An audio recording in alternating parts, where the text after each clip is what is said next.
Welcome to our school, the Math Hub, Mathematics in Statu Nasendi, Mathematics in the State of Invention. In today's lesson, we want to look at a particular ZIMSEC O-level question, which is on the topic, changing the subject of formula. Question yedu has been taken from a ZIMSEC past examination paper. The question reads, the formula for converting a temperature in degrees centigrade, that is degrees Celsius, to a temperature in degrees Fahrenheit is F is equal to 32 plus 9C over 5. Part A, find F when C is equal to 30 degrees. Saka tichita this question, tatanga taudzwa kuti the formula of converting from degrees centigrade to degrees Fahrenheit the F is equal to 32 plus 9C over 5. Chekutanga, kana mapiwa ma variables, kana mapiwa ma unknown. In simpler terms, kana mapiwa ma letters in a formula, in an equation, manyore isezva ari. Kana ari capital letter F, nyorai ari capital letter F. Kana ari capital letter C, nyorai ari capital letter C. Because failure to do that means unenge watogadzira question yako wega. And if markers in ZIMSEC is to be strict, you lose marks through negligent mistakes. Saka, please write your question as it appears. Now when we look at part A irikuti find F when C is equal to 30 degrees.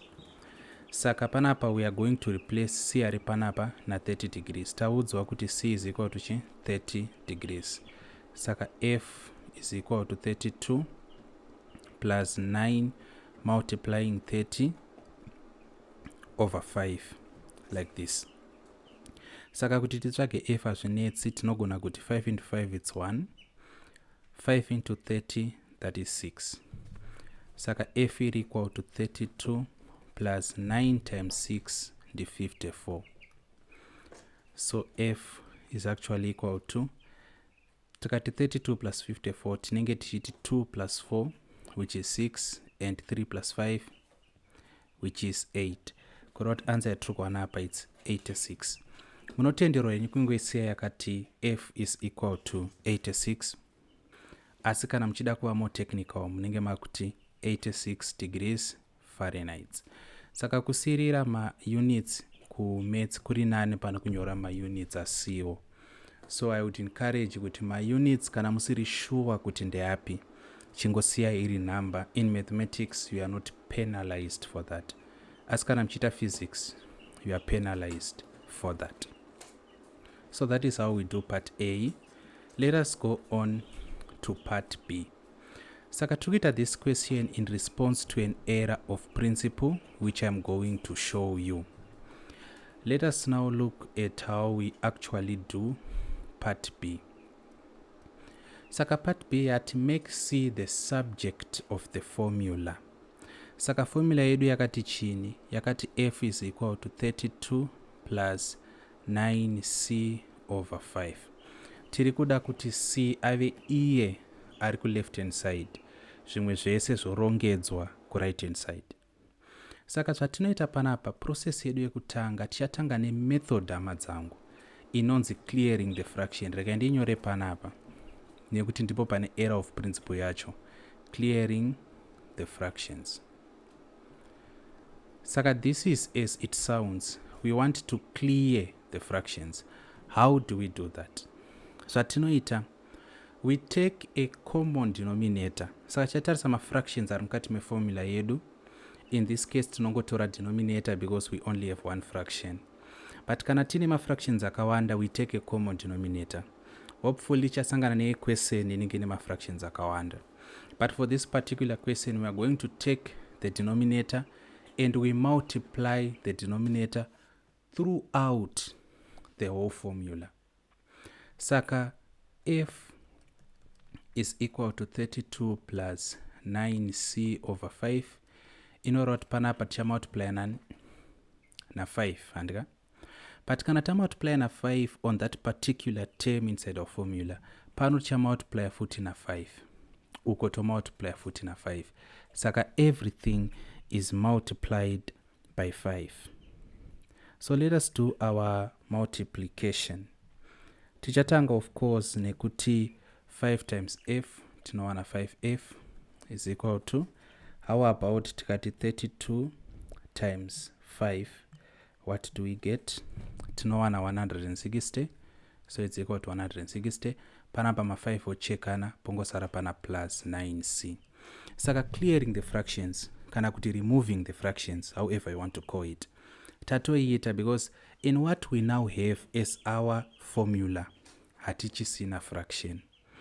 Tino clear same fractions, tino multiply every term inside the equation, kana kuti formula, with the denominator, kana kuti with the common denominator.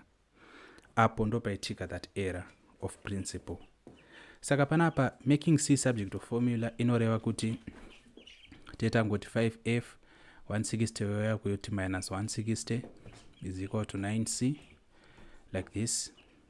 Saka panapa tika divide na 9 kuti tisare tina c, toziva kuti tichazviita futi kuno kuto divide na 9.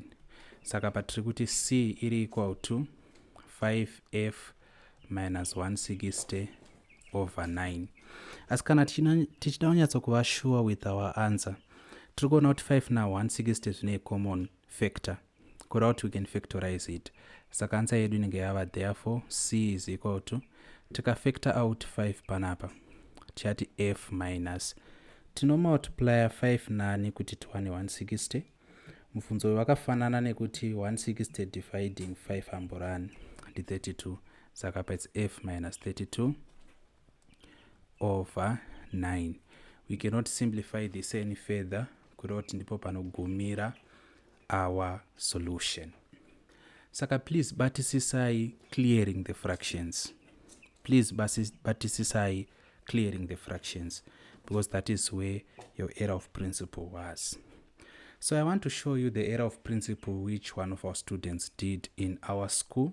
Our school is called the Math Hub, Mathematics in Statu na Sendi, which means mathematics in the process, kana kuti mathematics in the state of invention.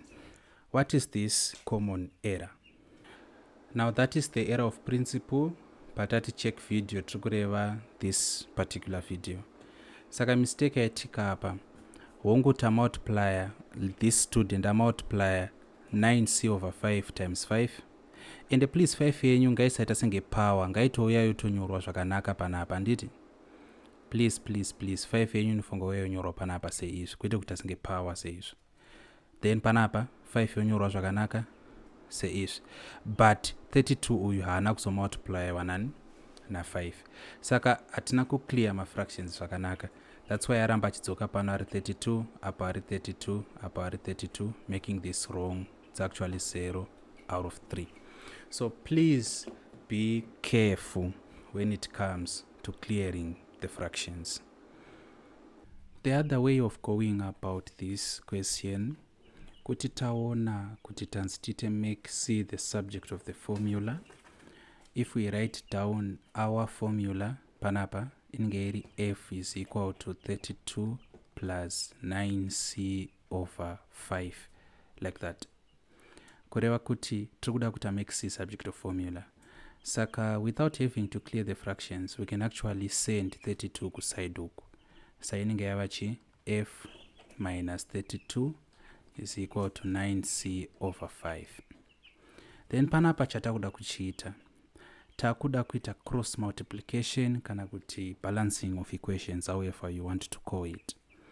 Kureva kuti tichada kumultiplier kuno kunani na 5, but because 5 uyu anofanga kusvika uchimultiplier f minus 32, tinofanga kunge taisa f minus 32 muma brackets, because inenge yatova expression. Saka method downside yacho ndeyekuti ukakanganwa kuti f minus 32 ngaive ma brackets as an expression, then also cross multiply 5 ichiuya uku, unenge watorasa tsoro yacho. Saka kuno kinge yachi 5 5f minus 32 is equal to 9c. Of course tikadivida 9 panapa 9 apo tikuona kuti therefore c is equal to 5f minus 32 over 9. That is the final and correct answer. Saka please, kana mchida kuita this method number 2, make sure kuti munoisa f minus 32 muma brackets as an expression before mazo cross multiplier na 5. As we conclude this lesson, I render my invitation to those who want to join our school, the Math Hub, Mathematics Institute na Sandy.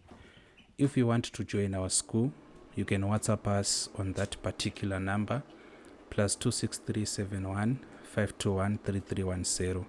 But take note, +263 code Zimbabwe crowd. If you are in Zimbabwe, you can as well just use 071 521 3310. Kana mine mifunzo zvakare, munokwanisa kufunza muma comments section, kana kuti you WhatsApp us on that number and ask your question. We'll be happy to assist you. Thank you. Muwe neswara kanaka.